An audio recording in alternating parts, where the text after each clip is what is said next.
Well, ladies and gentlemen, I am sure what you're about to hear is going to be extremely shocking information coming out from Ubisoft. Trust me, I know. When I first read it, I was super shocked as well. But apparently, good old woke Ubisoft has decided that they're going to lie to investors, and then they got caught doing so on top of that. You got me.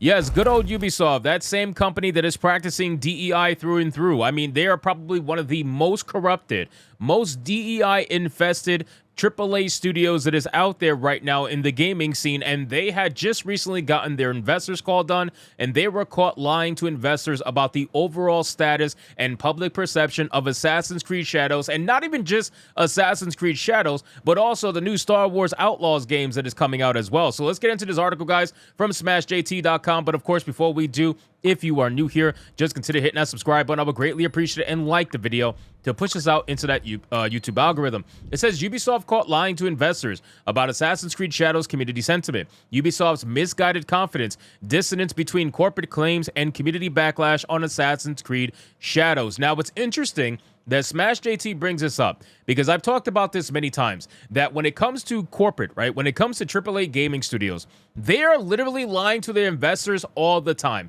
It's like everybody knows this but the actual investors, which is hilarious to me, right? Because we 100% know that, for example, Square Enix has lied to investors. Square Enix got caught lying about the overall perception about Forspoken and about Marvel's Avengers as well. Suicide Squad Kill the Justice League was lied about as well. They try to pass it off as, oh, people love the game, but unfortunately it didn't succeed as much as we thought, so we just lost $200 million. You know what I mean? Like, it's the most random thing, but this is what they're doing. So this is no different. Ubisoft doing this, it's a tactic that gets used in AAA gaming all the time. It says in their recent earnings call, a Ubisoft executive painted a somewhat rather rosy picture of their upcoming titles, including Assassin's Creed Shadows. The narrative conveyed was one of the overwhelming positivity and anticipation, contrasting starkly with, the actual sentiment running through the gaming community. The truth, reality, that little thing. So look at the screenshot here.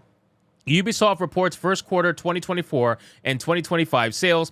Solid start to the year with Q1 net bookings ahead of target. Robust engagement metrics driven by our gas franchises. Let me explain something really quick. When they talk about robust engagement metrics, I want these people to understand that they consider negative press as good press, right? So they consider negative engagement on social media as just engagement in general. It's positive, right? It's all positive, as all this engagement is going to lead to sales. We have seen so many times that that is not the case, right? So many fucking times have we seen that all of this negative press usually does not translate to massive sales. We've only ever seen it when it doesn't involve the woke agenda usually. As much as they don't want to admit that, that's just the fucking truth. When it comes to the woke stuff, the woke people do not go out there and support it with their money. They do not support it with their dollar. We've seen so many projects fail, so many DEI-oriented projects fail right off the bat just because wokies don't actually support it with their money. They'll support you with a like.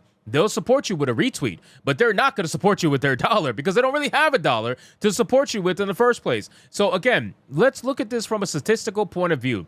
The statistics don't lie. When it comes to DEI-oriented games, most of them, an overwhelming majority of them fail, right? Massively fail. And I'm talking about actual real DEI games. I'm not talking about games that have slight wokeness in it, right? Even Hogwarts Legacy had slight wokeness in it. It had a trans person as a bartender back in that day. I mean, come on. Like, that is literal wokeness, but still, slight wokeness doesn't make a DEI game. But something like Concord, right, where you got fucking pronouns and whatnot and androgynous ugly characters to choose from, that is literally a DEI game through and through. There is no doubt about it. So when you see games like that and you wonder, gee, why did it fail? It's because the people who say they were going to support it on Twitter didn't actually go support it. So these robust engagement metrics don't mean a damn thing ultimately at the end of the day. And Ubisoft knows that, but it's good talking points for investors. So it says the disconnection between Ubisoft's corporate assertions and the players' community response highlights a concerning trend within the company, being completely out of touch with gamers.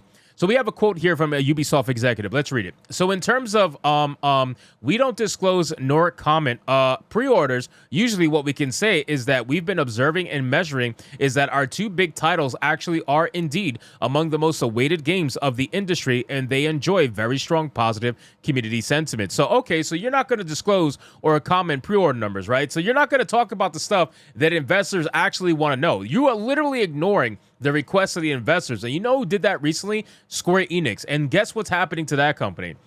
During the earnings call, Ubisoft described the gameplay for their anticipated titles like Star Wars Outlaws and Assassin's Creed Shadows as not only being praised by players and critics alike, but also how they showcase cutting-edge capabilities of their game engine. I really wish I could get a hold of a lot of these investors and just showcase to them exactly where their money is going. Because unfortunately for these investors, a lot of them they just have more money than they actually have time or brains when it comes to the gaming scene and what's affecting it, right? So they got money, they're investing, and they're hoping for the best outcome, but ultimately, they really aren't connected with what's happening and what's destroying these games through and through. They just want to look at the numbers and be sold a lie. That's what's happening to these investors. If a lot of them were showcased exactly what's been going on with Assassin's Creed Shadows especially, but also Star Wars Outlaws, a lot of them will probably pull their money away from Ubisoft, and Ubisoft is trying to do damage control by stopping that from happening, because look at their stock lately. Their stock has been tanking sharp, and that's because people are waking up. Not everybody, but people are. And then it says the gameplay for the two highly anticipated upcoming premium titles, Star Wars Outlaws and Assassin's Creed Shadows, was not only praised by players and critics alike, but also highlighted the cutting-edge capabilities of our game engine. They went on to claim that Assassin's Creed Shadows is set to be the most ambitious title of the series and hinted at expecting record-breaking sales. Again, I never once said in any of my videos for all the DEI shows out there, I never ever said that Assassin's Creed Shadows was going to be a failure. I don't think the game is going to be a failure, right? Assassin's Creed is a huge name, and not only that, feudal Japan is a setting that a lot of people want to visit, even if they're forced to have to visit it through the eyes of a hulking black guy killing Asians. They would still want to visit it, right? There's a lot of people that will buy it just because of that particular setting, so there's no doubt about it that the game is not going to fail. However, when you are comparing it to previous Assassin's Creed games, that's where I'm curious where it's going to stand. Is it going to surpass it by a large margin? Is it going to surpass it barely? Or is it going to fall below expectations? That's what I'm very curious about ultimately at the end of the day. However, their corporate enthusiasm seems to be at odds with investors and the actual gaming community reaction, especially concerning the choice of Yasuke as the main protagonist in Assassin's Creed Shadows. This questionable choice has been continually creating backlash as the months pass, yet Ubisoft's executives either remain blindly unaware or more aptly choose to ignore the discontent